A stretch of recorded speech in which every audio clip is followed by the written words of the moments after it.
በዩኬና በፈረንሳይ መካከል የተደረሰው ስደተኞችን የመቀየር ስምምነት ሊተገበር አልቻለም። በዩኬ በኩል በህገወጥ መንገድ በእንግሊዝ ቻናል በጀልባ የገቡ ስደተኞችን አስሮ ወደ ፈረንሳይ ለመመለስ ትናንትናና ዛሬ በረራዎች ተዘጋጅተው የነበረ ቢሆንም እውን አልተደረገም። ምክንያት ከተመላሾቹ መካከል የህገወጥ ዝውውር ሰለባ የሆኑና ስቃይ የደረሰባቸው ስደተኞች መኖር አለመኖራቸውን ለፈረንሳይ ባለስልጣናት እንግሊዝ አለማሳወቋ ነው ተብሏል። እነዚህ ስደተኞች የህክምና ድጋፍ ሊያስፈልጋቸው ስለሚችል ነው አስቀድሞ ማሳወቅ የሚል ስምምነት የተደረሰው።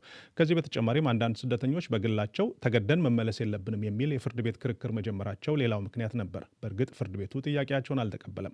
ትናንት ስደተኞችን ለመውሰድ የተዘጋጁ 2 በረራዎች የተሰረዙ ሲሆን የዛሬውም ተመሳሳይ እጣ ሊገጥመው ይችላል ተብሏል።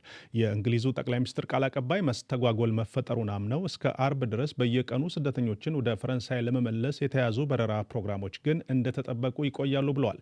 የፈረንሳይ ባለስልጣናት በበኩላቸው እቅዱን መተግበር ካልተቻለ ከስምምነቱ ራሳችንን ልናገል እንችላለን እያሉ ነው። ባለፈው ጁን ወር ነበር የፈረንሳዩ ፕሬዝዳንት ኢማኑኤል ማክሮን በዩኬ ጉብኝት ባደረጉበት ወቅት አገራቱ ስደተኞችን ለመቀየር የተስማሙት። በዚህም መሰረት ከፈረንሳይ ወደ ዩኬ የገቡ ስደተኞች ተይዘው ወደ መጡበት ሲመለሱ በፋንታው በፈረንሳይ ያሉ ዘመድም በእንግሊዝ ያላቸውና ጥገኝነት ለመጠየቅ ብቁ የሆኑ ስደተኞችን በእኩል ቁጥር እንግሊዝ እንድትቀበል የሚል ነበር ስምምነታቸው።